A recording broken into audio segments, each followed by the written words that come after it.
श्री शिवाय नमस्तुभ्यम। जो भी महिलाएं व्रत रखती हों, जो भी भक्त व्रत नवरात्रि का रखते हों, यह वीडियो पूरा जरूर सुनिए।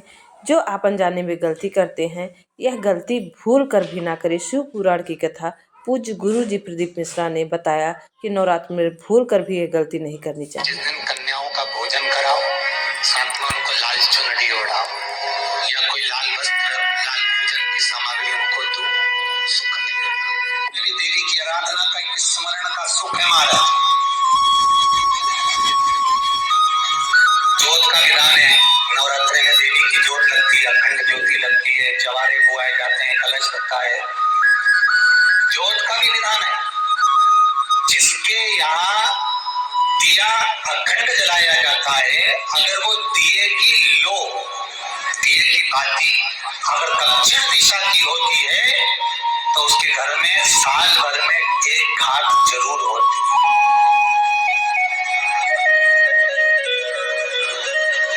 जो दिया अखंड जलता है उसकी बाती का मुख दक्षिण का नहीं होना चाहिए।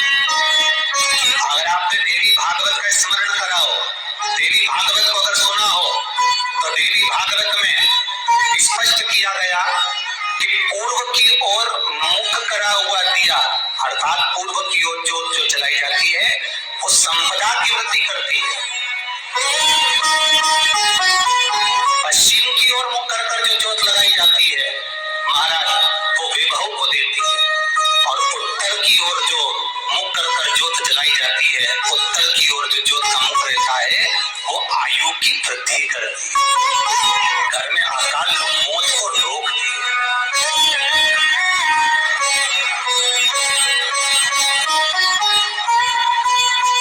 खतरे का जो भाव तत्व है उसको भी अच्छे से समझ लेना।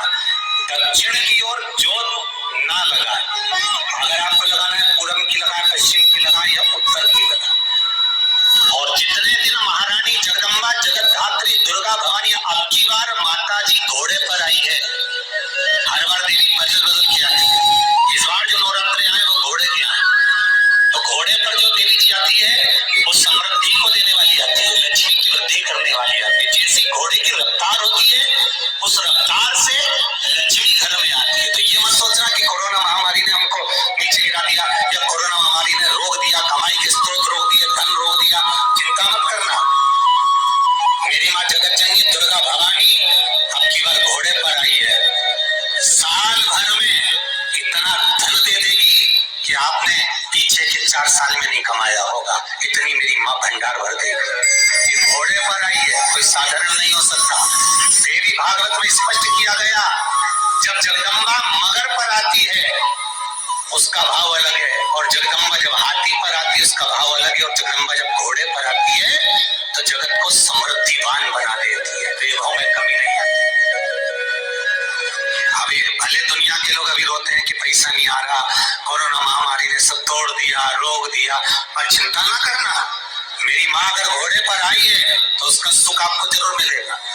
एक जरा सी मिट्टी की दुकान भी अगर आप खोल कर बैठेंगे तो चांदी और सोना के बराबर कमाएंगे, इतना धन देगी वो माता, साधारण नहीं है मेरी माता।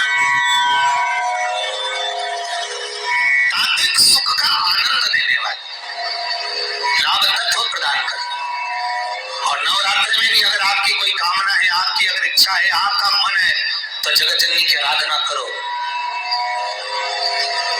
पति और पत्नी में अगर क्लेश है तो जगदम्बा के मंदिर में मक्खन चढ़ाओ, प्रेम बढ़ जाएगा। आपको लगता है कि पति कोई अन्य स्त्री से लगा हुआ है या परिवार टूट रहा है, तलाक तक पहुंच गया है, तो माता के मंदिर में आप ध्वजा लगवाइए, उस ध्वजा पर मक्खन लगाकर लगवाइए, आपको लाभ मिलेगा। यदि आपको लगता है कि बच्चे बहुत ज्यादा अपशब्द बोल रहे हैं, मुंह चला रहे हैं और प्रेम नहीं रख रहे, तो माता के मंदिर में लाल पुष्प, लाल चंदन और लाल चूड़ी माँ को समर्पित करिए, प्रेम बढ़ेगा। बच्चा कभी आप जी से कम नहीं बोलेगा, प्रेम की भाषा निकलेगी। माँ जगतजननी की आराधना, जगदम्बा की उपासना। नवरात्रि में 9 दिन में से कोई एक दिन ऐसा ले लो जिस दिन कन्याओं का भोजन कराओ, साथ में उनको लाल चुनरी ओढ़ाओ या कोई लाल वस्त्र,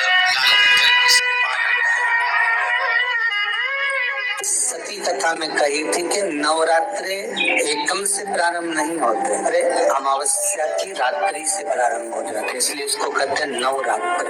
क्योंकि नवमी के दिन माता जी का विसर्जन हो जाता है, जवारों का विसर्जन हो जाता है, व्रत करने वाले कन्या पूजन भोजन भंडारा कराकर विराम दे देते। तो नवमी की रात्रि उसमें नहीं जुड़ा पाता, उसमें रात्रि अगर जुड़ती है तो ये अमावस्या की रात्रि से जुड़ना प्रारंभ होता है, तब जाकर वो नवरात्रि पूर्ण हो पाती है। पितृलोक में पितृ जैसे निवास होकर भी इंतजार करते हैं। 4 नवरात्रे हैं तो 4 ही श्राद्ध हैं। आज मौनी अमावस्या है, श्राद्ध का विराम हो जाता है और कथा अर्थात नवरात्रि प्रारंभ हो जाते हैं दूसरे दिन। तो यहाँ शास्त्र करे जैसे हमें प्रतीक्षा रहती है कोई अच्छे कार्य की, कि घर में कोई शुभ कार्य हो, घर में कोई अच्छा आयोजन हो तो अपने को आनंद होगा, प्रसन्नता होगी।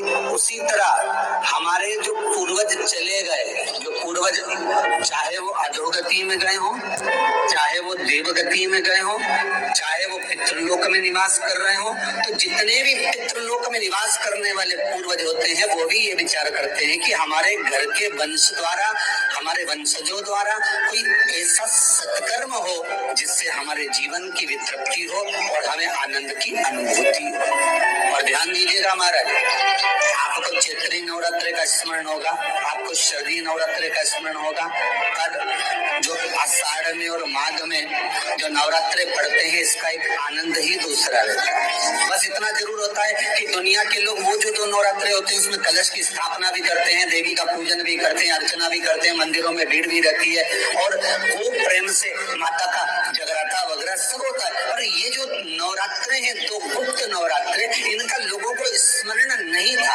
वो तो धीरे धीरे ये टीवी चैनल के माध्यम से कथाकारों ने, वक्ताओं ने स्मरण कराना जब चालू करा, धीरे धीरे बताना, मार्गदर्शन करना जब चालू करा, तब लोगों को ज्ञात होता गया कि कोई गुप्त नवरात्रा भी होता है, उसमें भी देवी की आराधना हो।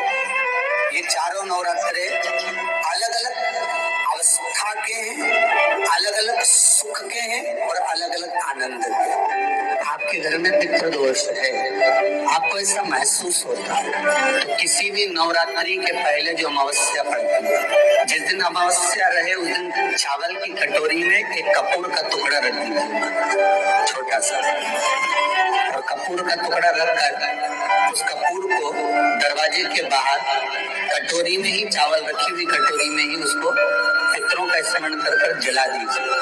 और जलाने के बाद उस चावल को कहीं भी किसी भी वृक्ष की छांव में पक्षियों के लिए डाल दीजिए। शिव महापुराण की कथा कहती है, अगर मान लो कि पितर आपको कष्ट दे रहे हैं, पितर आपको तकलीफ दे रहे हैं, कोई काम नहीं होने दे रहे हैं, या कहीं आपको ऐसा लगता है कि पितरों का दोष है, तो वो पितृ दोष देवी, अब ये जो आप करेंगे ये कब कर रहे हैं? अमावस्या के दिन आप उसको रख रहे हैं, अमावस्या के दिन उसको रख कर रात भर अपने रखा कपूर के साथ में, सुबह एकम पड़ गई, नवरात्रि लग गई, उसी दिन उसको जलाकर आपने पटक दिया।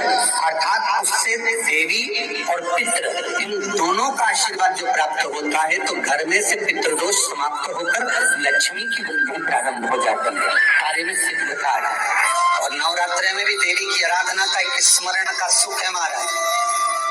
ज्योत का विधान है, नवरात्रि में देवी की ज्योत लगती है, अखंड ज्योति लगती है, जवारे बुआए जाते हैं, कलश रखा है।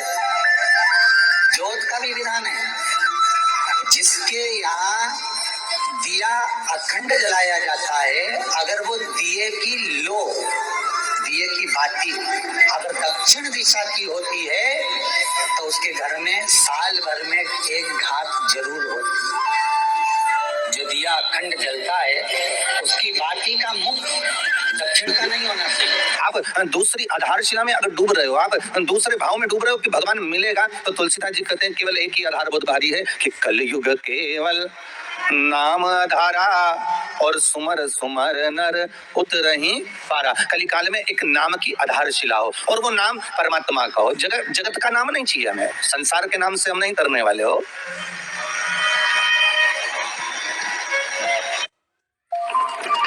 1000 स्टेप्स कैसे कर लेते हो आप? Next climb mount Everest. Job में प्रमोशन के लिए क्या क्या करना पड़ता है, लेकिन खाते का प्रमोशन है बड़ा आसान। सिर्फ एक tap and get 811 super savings account, free platinum debit card, 5% cashback on debit card spend and dedicated customer support. Kotak 811 super, आपके खाते का प्रमोशन।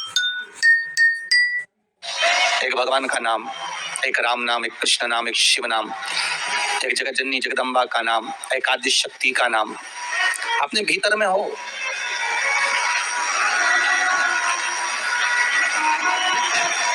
और फिर जब उस परमात्मा का नाम हम इस हृदय चित्त से लेंगे, उस परमात्मा के नाम में जब हम डूबेंगे तो उसका आनंद भी तो बहुत ध्यान देना महाराज। कलश का जो मुख होता है, उस मुख पर भगवान विष्णु का स्थान होता है। किसका स्थान है? भगवान विष्णु का।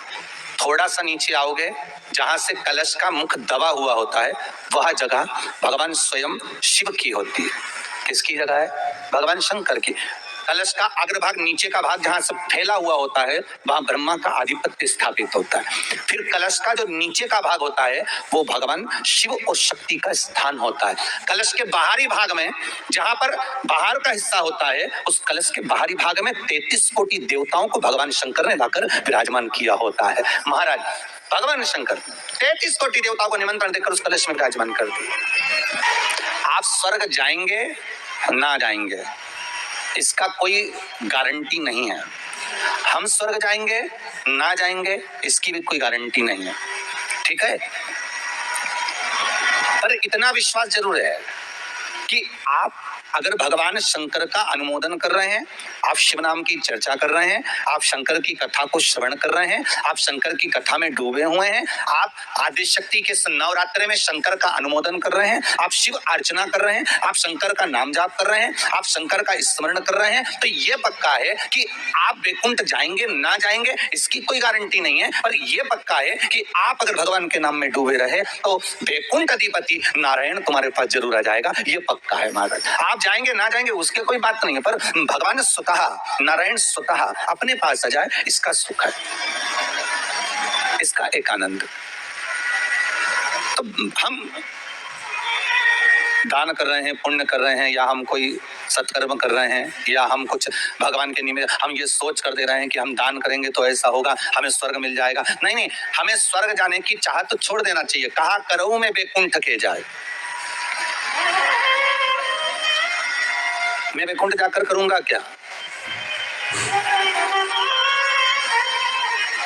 वैकुंठ की चाह इस मन को नहीं होना चाहिए। मन को तो ये चाह होना चाहिए कि मैं भगवान का इतना भजन कर लूं कि वैकुंठ का नाथ, वैकुंठ अधिपति स्वयं नारायण, कैलाश पर रहने वाले मेरे शंकर, द्वारका में रहने वाला मेरा कृष्ण, गौलोक में निवास करने वाला मेरा परमात्मा स्वतः दौड़कर मेरे पास आ जाए।